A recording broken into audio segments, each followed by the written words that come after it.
Fala pessoal, aqui é o professor Douglas novamente. Eu vou dar um passo atrás agora para a gente dar uma olhada na questão dos dispositivos, arquitetura de diretórios, para a gente poder continuar o curso, ok?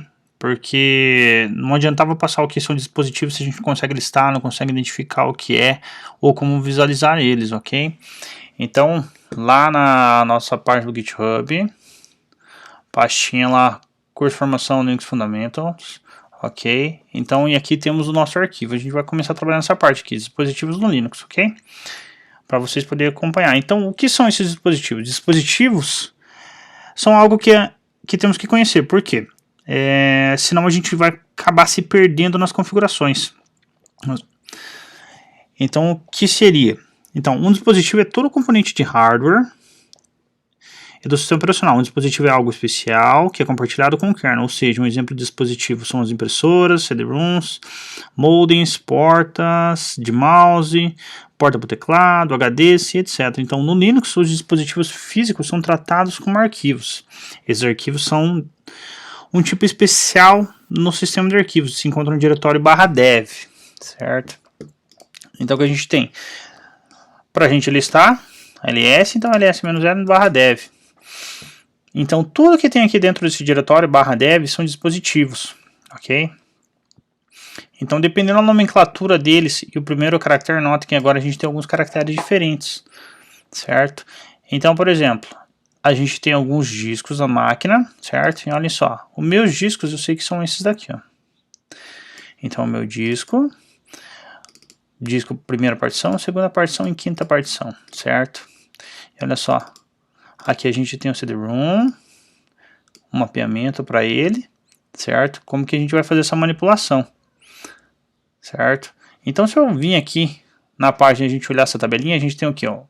/dev, diretório /dev, /hd, alguma coisa. Então, aqui a gente pode ter o HDA, ou se não, /dev, /sd, pode ser A, B, C, D e por aí vai. A gente vai ter as partições. Então, como que a gente faz essa identificação? Então, meu /dev HDA vai ser a minha IDE primária master. Hoje em dia a gente quase nem vê mais máquinas com HD, com esse HD do tipo IDE.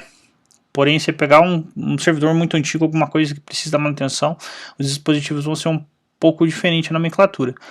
Dos SATA, SCSI, os SSD, a gente trabalha com o /dev /sda, por exemplo, minha SATA Master e assim por diante, ok? Então, eu sei que o disco em si é /dev SD, por exemplo, A. Então, vamos dar uma olhada aqui, ó.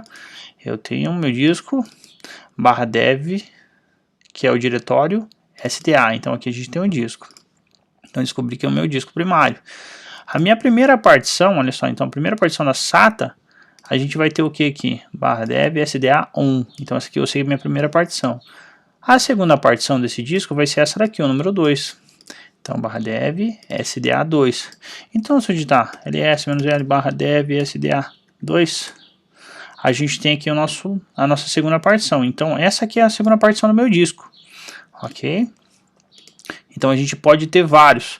Isso aqui é cobrado na prova. E até essa questão dos IDS, querendo ou não, certo? Então, nomenclatura, /dev HDA. Se for uma IDE, geralmente eles vão te perguntar se é uma primária, se vai ser uma primária master, vai ser uma primária slave, certo? Depois, à frente no curso, a gente vai saber identificar, a gente vai notar o que? Que a gente pode ter no máximo 4 partições primárias, certo? Ou 3 primárias e uma estendida. Dentro da estendida, várias lógicas, certo? Então a gente tem o que? A gente tem mais um carinha aqui, ó, não vê quase, certo? Que é o flop disk. Mas quando vai dar manutenção em alguma coisa que é muito antigo, então /dev FD0, por exemplo, FD1, flop disk 1, flop disk 2. Vamos dar uma olhada, ver se a gente tem algum FD aqui nessa máquina. Ó, temos o FB, que é o vídeo, certo? Então FD a gente tem esse cara aqui, ó. A gente tem o que? Os TTY. Lembra quando a gente vai logar localmente na máquina, a gente tem um terminal virtual, certo? Então lá, usuário. Olha lá, o usuário está no PS1 aqui, certo? Vamos pegar outra máquina. Vou pegar o Debian. Olha no Debian. no Debian, abaixo do meu mouse ali a gente tem o TTY1. Então esse TTY1 é o meu dispositivo de acesso, certo? É o meu terminal. Então a gente tem o que? /dev TT1, que é o primeiro terminal, TT3 terceiro, e vai depender bastante do que você vai querer manipular. A gente pode ter mais ou menos. Você pode limitar isso também na configuração do sistema, certo? Então olha só a quantidade de terminais virtuais que a gente tem aqui nessa configuração. A gente tem até o terminal virtual 63. Certo, então temos até aqui. A gente pode ter o que mais aqui? A gente tem o TTYS, certo? São as portas seriais. Isso aqui depende bastante da versão do kernel. Futuramente a gente vai ver o que? Que a gente mantém uma configuração do kernel. Por exemplo, na máquina aqui do Debian 11 eu estou usando um kernel 5.10, certo? Vou pegar o CentOS. Aqui a gente está usando uma 4.18, certo? Então, dependendo da versão que vocês estão fazendo utilização no kernel, vocês vão ter mais ou menos recursos, drivers, dispositivos, certo? Então, quanto mais nova, geralmente mais suporte a gente vai ter na máquina, ok? Geralmente a gente tem bastante problema com interface de rede.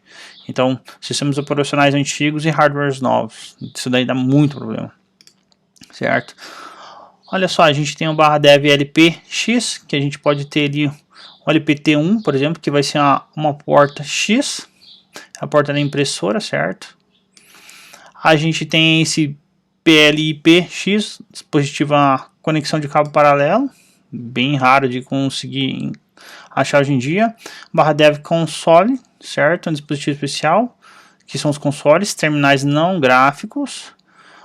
/dev nu, certo? Esse /dev nu a gente usa muito. A gente olha que começou a trabalhar com pipes, a gente vai notar que esse cara aqui é um buraco negro, digamos assim. Porque qualquer informação, pense o seguinte, ls-la, eu tenho toda essa informação. Se eu fizer isso daqui, ó, e direcionar, que a gente vai ver para frente que é um pipe, /dev nu, ele não mostra nada pra gente, porque a gente manda para esse buraco negro que é o /dev nu. Se a gente notar aqui, ó, ou seja, pode mandar tudo para ele, será nulamente mandado para esse buraco, certo? Geralmente o que a gente pode fazer? Eu posso fazer uma pesquisa dentro do sistema e eu quero ignorar os erros. Então a gente consegue mandar somente os erros para esse /dev nu. Então vamos pegar somente a parte que interessa, ok? Interface de rede. Pessoal, isso aqui depende bastante da distribuição. Mesmo as distribuições mais novas, depende se está habilitado ou não está essa nomenclatura. Certo? Essa nomenclatura /dev ETH0 era para interface. Então, para mim olhar endereçamento IP na máquina, eu digito IP, ADDR, show, certo? Aqui a gente tem uma interface de loopback, a gente vai ver na parte de redes, e aqui a gente tem a primeira interface de rede. Essa aqui é a minha primeira interface de rede, então ela se chama EMP0S3. Se eu vir na segunda máquina e dar uma analisada, olha só, LO EMP0S3. Eu tenho a mesma nomenclatura para dois sistemas operacionais, tanto para o Debian quanto para o CentOS, certo? Algumas versões atrás, eu acho que até o Debian 7, mais ou menos, a gente tinha bastante essa nomenclatura ETH0, ETH1, ETH2, então era mais simples de gerenciar. Agora isso daqui é baseado no hardware da sua máquina, certo? A minha máquina emula uma interface Intel, então essa nomenclatura aqui, ok? A gente tem o que? Os dispositivos WLAN, certo? Então isso daqui são mais a questão de interface wireless que a gente tem, certo? Se vai ser W0, WLAN 0, WLAN 1, eu já vou corrigir isso daqui, ó, pra gente trabalhar, certo? Então isso daqui vai ser mais a questão de dispositivos, como a gente vai estar fazendo a utilização. Então, se eu estiver configurando essa minha interface wireless, para mim passar a informação, por exemplo, aqui, IP, ADDR, show, dev, EMP0S3.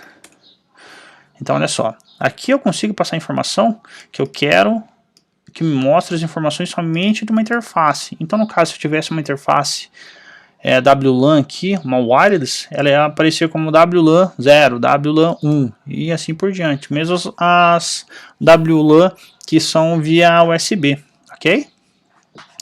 Então, no geral, pessoal, isso daqui são os dispositivos que a gente tem, certo? geralmente são cobrados na prova da LPI, quais são os tipos de dispositivos, se eu tenho um dispositivo de porta com, se eu tenho os terminais virtuais, se eu tenho um flop, quais são meus riscos, SDA, SDB, SDC, se eles vão ser HDA, HDB, HDC, certo? E a numeração. Isso daqui, quando a gente for trabalhar com discos mesmos, a gente vai voltar, vai revisar e vai entender por que da nomenclatura, certo? E o número 1, 2, 3, 4, 5 e assim por diante, ok? Então, beleza. Chegamos aqui e agora a gente vai ter o que? Algo muito importante, a estrutura de diretórios Linux, ok? Então, nesse sistema operacional, a gente tem uma partição chamada raiz. A raiz, essa minha partição aqui, ó, é o barra. Então, quando a gente estiver se referenciando ls-l no barra, é a raiz do meu sistema operacional. Mesma coisa no Debian, tá? No CentOS, ls-l barra. Então, a gente tem aqui, ó, olha só, a listagem é menor, eu já vou explicar o motivo, ok? Então, a gente pode ver que as duas saídas são diferentes, certo? Então, aqui, ó, a raiz, então esse é o diretório raiz, aqui é onde começa essa nossa árvore de diretórios, certo? Então aqui é a raiz, então tudo vai estar abaixo da raiz. Quando eu me referia, por exemplo, ao diretório etc, que eu tenho aqui são as configurações do sistema operacional, a gente digita lá, por exemplo, ls-l barra, que é a raiz, e dentro da raiz que eu quero, etc. Por exemplo, C2 pontos, Windows, C2 pontos, Windows System 32, por exemplo, ou config. Certo? Então seria dentro do diretório etc que eu quero ver, certo? Daí eu saio procurando que eu preciso localizar, certo? Então tudo começa da raiz. Daí a gente tem o que? ls-l barra, novamente. A gente tem o bin, olha só. A gente tem aqui, ó, um diretório chamado bin. Notem que a cor dele é diferente. Estão vendo que ele é um azul mais claro? Esse azul mais claro significa um link. Ele é um link simbólico. Certo? A gente vai entender como que funciona. A gente tem dois tipos de link, o link simbólico e o hard link. A gente vai entender como que eles funcionam e para que eles servem, ok? Então, basicamente, para manter a estrutura original, a gente tem o bin. Só que o bin, em ambos, a gente tem o bin apontando para o sr-bin. Certo? O sr-bin. Como eu não tenho um barra na frente aqui, ó, ele está se referindo ao diretório local. Então, se eu for para a raiz digitar um ls-l, ele está falando assim, ó, o bin está dentro do SR, certo? Cadê o SR? Ó, o SR está aqui, ó. Então, se eu digitar ls-l no USR, a gente vai ver que a gente tem um diretório chamado bin, certo? Então, a gente tem um link para lá. Então, quando eu acessar o bin aqui, ó, eu estou indo para esse diretório, o SR bin, certo? É como se fosse um atalho no mundo Microsoft. Então, vamos voltar. A gente tem, então, o que? O bin, esse diretório contém os programas executáveis que são necessários em modo single user e que sobem com o sistema operacional ou são utilizados para reparação. No bin, pessoal, pense o seguinte, quando a gente estiver se referenciando a bin, são os binários do sistema, são os meus programas. Quando a gente faz a utilização do bin, a gente pode fazer a utilização do usuário comum para fazer a utilização desses binários. Por exemplo, ls-l no barra bin. Olha só. Notem que a nossa sopa de letrinha sempre tem um X. O X vai significar execução, certo? E a cor dos links aqui, ó, dos arquivos são diferentes, certo? Tem alguns arquivos que estão em vermelho. A gente vai ver que a gente vai ter um S aqui, ó, já mudou o tipo da permissão desse nosso arquivo, certo? Então no bin a gente consegue carregar todos os arquivos que são de execução comum, tanto o usuário comum, que é o usuário não administrador, como o usuário administrador, ok? Então aqui a gente tem esse cara, barra boot. Então ls-l no barra, novamente, a gente tem um diretório chamado boot, olha só. Então no boot contém os arquivos estáticos para o bootloader, certo? Quando a gente for trabalhar com grub, que é o gerenciador de inicialização, a gente vai trabalhar com esse cara. Então nesse diretório a gente armazena os arquivos que são necessários durante o processo de boot, ok? Depois a gente tem o que? Barra dev, lembra que a gente estava trabalhando aqui no barra dev agora há pouco? Que tem todos os nossos dispositivos, todas essas linhas começando geralmente com um C ou com um B, certo? Quando a gente vê um Bzinho aqui, a gente sabe que é um dispositivo de bloco, é um disco, ok? Então a gente tem lá arquivos dispositivos que se referem a dispositivos físicos, ok? A gente tem quem? O barra etc. Voltando na minha raiz, a gente tem esse diretório aqui, ó, etc. que é o etc? Contém os arquivos de configuração do sistema. Ó, a grande maioria dos softwares, como o X11, que é o gerenciador gráfico, podem ter seus arquivos em diretórios como abaixo. etc X11, certo? ls-0 no barra etc. Vamos ver, olha só. O nosso X11 está aqui. A gente tem configuração do SSH aqui também, certo? Do C-Linux. E vários outros serviços que a gente tem já pré-instalados na máquina. Ok. Deixa eu voltar para o CentOS. Ok. Daí a gente tem quem? O diretório barra home. Então ele contém o diretório home dos usuários. É a pastinha pessoal de cada usuário, certo? Então aqui, ó, ls-0 barra home, eu só tenho um usuário no momento. Então olha só, usuário Douglas, a gente vai ver aqui, isso daqui é o usuário dono e o grupo dono, e aqui é permissão, certo? Agora o que a gente tem aqui, ó? A gente tem o barra lib, vamos dar uma olhada, ls-0 no barra, temos um barra lib, olha só, novamente, mudaram a pastinha do lib. O lib, olha só, no dev tem um lib 32, tem um lib 34 e o lib x32, certo? E aqui no CentOS a gente tem o lib e o lib 64, certo? Ambos são links, um é para dentro do SR, que está aqui, ó, lib, e o outro é para o SR lib 64, certo? Que são as bibliotecas para o sistema, certo? Então esse diretório contém as bibliotecas compartilhadas. Em curtas palavras, são a mesma coisa que as DLL do Windows, certo? São as bibliotecas que a gente consegue fazer utilização. Ok? A gente tem um diretório barra média, certo? Então a gente já está com ele aqui, ó.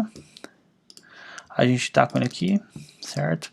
Então esse diretório é um ponto de montagem para discos removíveis, como CD, DVD, pendrives e afins. Isso daqui é uma padronização, pessoal, ok? Porém, você pode montar, futuramente a gente vai ver o que. Quando a gente tem um C2 pontos, ele está montado, ou seja, uma parte do teu disco está particionado, daquela partição a gente amarra uma letra, certo? Então quando eu crio uma nova partição, crio um novo espaço de disco para armazenamento, a gente consegue atrelar uma letra. Aqui no Linux a gente vai atrelar isso daí a um diretório, certo? Esse daí é a questão da montagem. A gente tem o barra MNT, é um ponto de montagem para montagens temporárias de sistema de arquivo, certo? Esse barra MNT aqui, ó, geralmente você vai ver bastante, porque você pode montar NFS, você pode montar compartilhamentos do Samba, pode montar o LUNs de uma storage. Geralmente a gente coloca tudo aqui dentro do barra MNT, certo? Então a gente está com esse diretório. Barra OPT, esse diretório contém arquivos estáticos de software adicionais.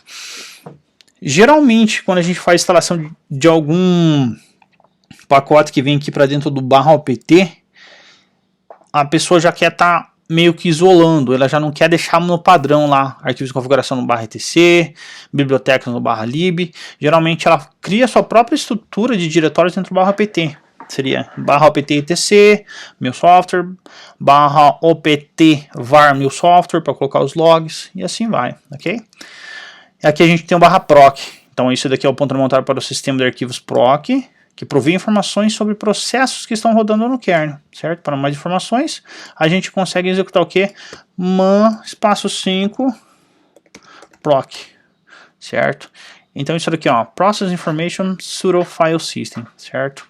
Então, aqui que a gente vai entender como que funciona toda a questão desse meu diretório barra proc, certo? E o que está armazenado lá, como que ele funciona, certo?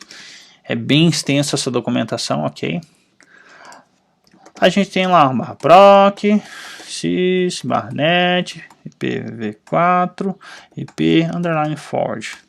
Essa opção aqui, ó, quando a gente começar a trabalhar com redes ou firewall, a gente vai notar o que? Esse IP forward é quem habilita a máquina a trabalhar como roteador. Então a gente consegue fazer o IP forwarding, ou seja, essa máquina trabalhar como firewall, trabalhar como proxy de rede e ela fazer o intermédio entre o cliente conectando a nossa máquina sempre à internet, por exemplo. Então você chega com os links dedicados aqui, entrega o IP público para essa máquina faz toda a parte de NAT para sua rede, certo? Barra root, esse diretório geralmente é o diretório home do usuário root. Até hoje eu não vi o usuário root estando em outro diretório, certo? Então a gente tem lá ó, o barra root, tá aqui, certo? Então isso daqui é o diretório home do usuário root. Você faz WD, olha só pessoal, dá um cat nesse arquivo. Daqui a pouco a gente já vai começar a mexer com essa manipulação de arquivos. Se eu vir aqui, a gente vai ver o que? A gente tem uma entrada para o usuário root nesse arquivo. Então, o usuário root, o ID, GID, comentário, e aqui é o diretório home desse usuário. Então, no caso, a gente pode fazer a alteração do home do usuário. Quando o usuário logar, vai ser informado que o usuário logou e ele vai ser direcionado para o seu home.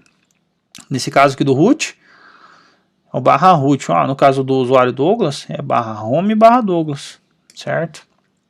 Então isso aqui vai ser o diretório home. Aqui ó, o SBIN como bin, como bin esse diretório de armazenamento como necessários para o processo de boot do sistema, mas que não são executados pelo usuário comum, somente pelo usuário root. Então, tudo que está localizado dentro desse diretório aqui, ó, que hoje em dia é um link, é somente permissão de execução para o usuário root. Então tudo que está aqui, ó, somente o root pode executar. O usuário comum não tem acesso de execução a esses arquivos, ok? Se eu der uma olhada aqui, vamos ver aqui, ó, SBIN, ele é um link. Então, ls-l barra OSR. O OSR, o bin, certo? E o SBIN. São os dois diretórios de controle. A gente tem o barra SRV, esse diretório contém dados específicos que serão utilizados pelo sistema. Eu geralmente coloco bastante parte de serviços aqui, certo? Dados, então vai montar um file share, separa. Esse diretório por padrão não é muito utilizado, então você consegue criar, por exemplo, vou criar um file share, então já cria tudo dentro do SRV. Se eu precisar mover uma alum, por exemplo, um disco ou algo do gênero, de uma máquina para outra, esse diretório não vai impactar no resto do sistema, certo? Então você consegue deixar os dados lá. A gente tem esse diretório /tmp, esse diretório contém arquivos temporários que podem ser deletados sem aviso, tais como arquivos de tarefas agendados do sistema de inicialização. Então, olhem só, e outra coisa, notem que o tmp ele tem um fundo verde, certo? E nas permissões vocês vão ver o que? Que a gente tem um T no final. Dá uma olhada no Debian, no CentOS, ó, mesma coisa, fundo verde, termina com um T, é uma permissão especial isso, ok? Nós vamos fazer a abordagem disso também. Então temos lá o tmp. Então, pessoal, qualquer coisa que vocês jogarem dentro desse diretório que o tmp reiniciou a máquina, isso daqui vai ser limpo, certo? Esses arquivos vão ser limpos. Então não podemos deixar nada ali, certo? Que seja importante. Geralmente você vai jogar ali, por exemplo, está trabalhando com usuário comum. O usuário comum não pode fazer escrita num arquivo de configuração ou num diretório de configuração de um serviço. Então você joga para o /tmp, loga com o usuário, faz a sua manutenção, copia com o comando sudo, por exemplo, para conseguir fazer essa manipulação, certo? Então qualquer um consegue escrever aqui. É como se fosse um diretório público temporário dentro da máquina, ok? O diretório USR, então esse diretório geralmente é montado em uma partição separada. Ele deve armazenar somente o quê? Arquivos compartilhados, dados somente leitura, que pode ser montado por várias máquinas, rodando Linux.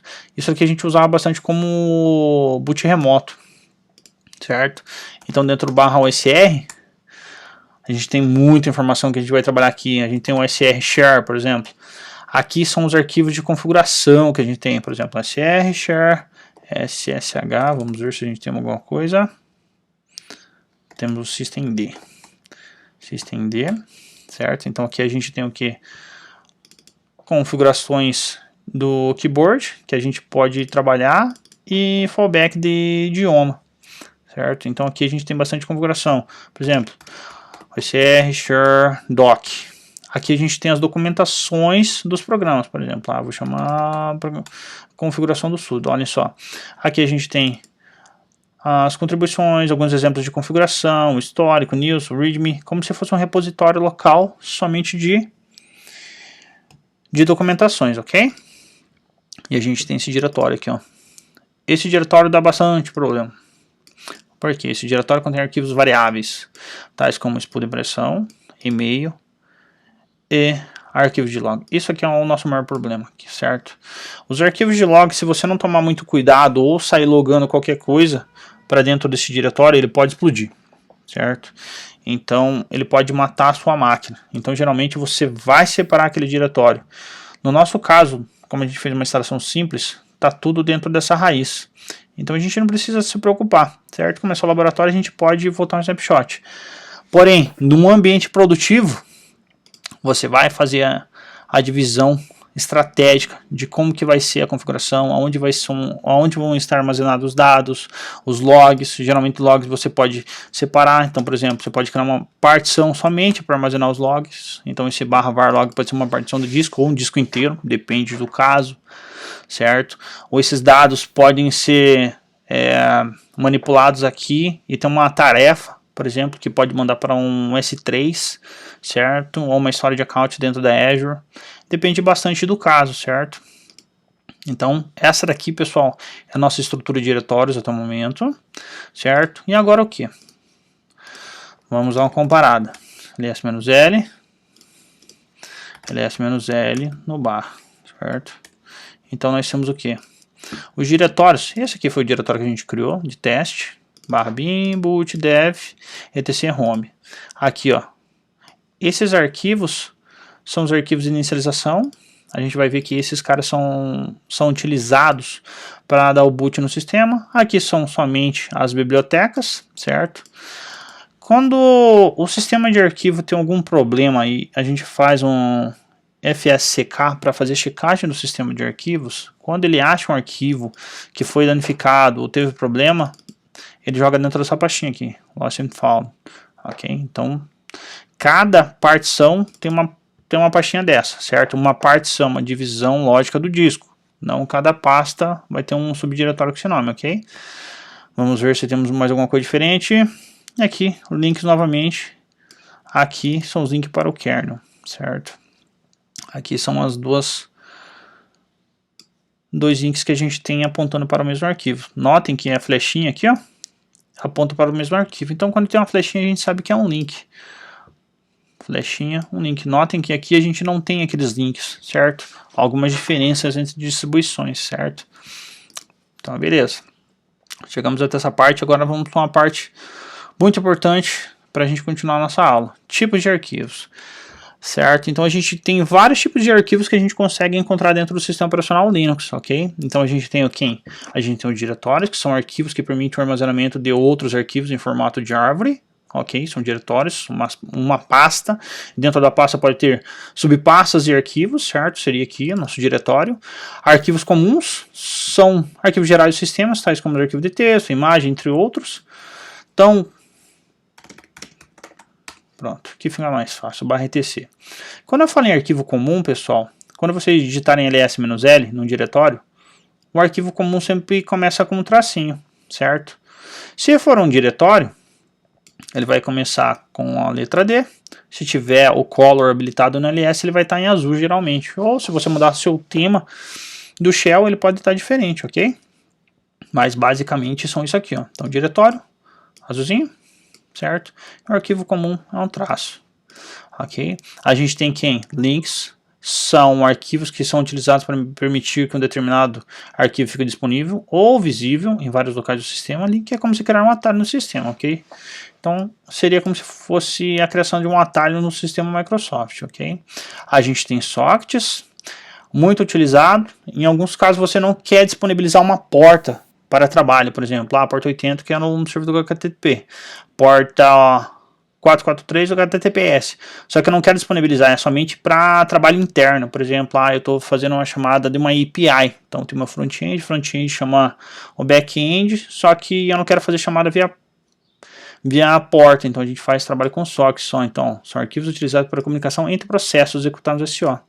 Só que, na verdade, são pontos de comunicação que permitem que os processos se comuniquem de maneira transparente, ok? Então, em vez de a gente fazer a utilização de IP porta, a gente faz a utilização de sockets. E a gente tem pipes, são arquivos que facilitam a comunicação entre processos do sistema, certo? Então, a gente tem aqui, ó, deixei uma tabelinha para vocês. Então, a gente tem o que? O B. Quando eu tiver a linha começando com B, eu sei que é o meu dispositivo de bloco, dispositivo físico. Então, ls-n/dev sda. Notem o que? Meu arquivinho começou com B. Então, eu sei que é um arquivinho de bloco. Dispositivo orientado a caractere. Um terminal ls-l/dev. Então, vamos aqui, ó. Notem o tanto de arquivos que a gente tem que começa com C. Certo? Então, quando a gente vê que é C, são arquivos orientados a caractere. Geralmente, são esses carinhas aqui, ó, certo? A gente tem o D de diretório, que são todos os arquivos que são azul, certo? Nesse caso aqui, ó, pode notar que ele começa com a letra D. A gente tem o pipe, vamos dar uma olhada. Var run. Vamos ver se temos algum pipe aqui. Olha só. Ele tá um amarelo com um fundo, certo? A gente tem um pipe aqui, ó. Dem event, certo? Initctl é um pipe também. Notem que ele começa com um Pzinho, certo? Então esses arquivos aqui são do tipo pipe. Arquivo regular, um arquivo comum, começa com um tracinho, olha só. Aqui a gente tem um arquivinho com tracinho. Então esse arquivinho aqui, ó, é um arquivo comum. A gente tem o LINK, que é um link simbólico. Lembra que temos a flechinha? Então vamos pegar aqui, ó. Notem, a gente tem uma flecha, ou seja, o arquivo está apontando para outro arquivo. Ele começa com a letra L. É um link simbólico, certo? Na prova da LPA, geralmente eles perguntam sobre link simbólico e hard link, certo? E as diferenças a gente vai ver na aula de links, ok? Daqui a pouco. Então a gente tem que saber diferenciar. A gente tem o S de socket. Vamos dar uma olhada se a gente acha um socket aqui. Aqui não tem nada. Vamos ver, a gente precisa de um FSK. Não temos nada. Vamos ver, udev. Olha só. Dentro do udev a gente tem um arquivo do tipo socket. Olha só, com S. É um arquivo de controle. Notem que ele tem um tamanho 0 para visualização. Então, pessoal, até aqui era algo que eu precisava passar para vocês, que são algo mais maçante, mais chatinho, certo? Mas vocês precisam dessas bases, precisam entender que a gente tem vários tipos de arquivos, a gente tem uma estrutura de diretórios, a gente tem a estrutura de dispositivos, como que eles são montados, como que é o padrão de nomenclatura deles, para a gente poder continuar nossas aulas, ok? Porque senão depois eu vou falar bem assim, vai no diretório /var log, onde está o diretório de log, ou eu posso falar bem assim, ó, diretório de log, beleza, diretório de log do que? O diretório da TMP, o diretório dos binários do root, e assim por diante, ok, pessoal? Então, até mais.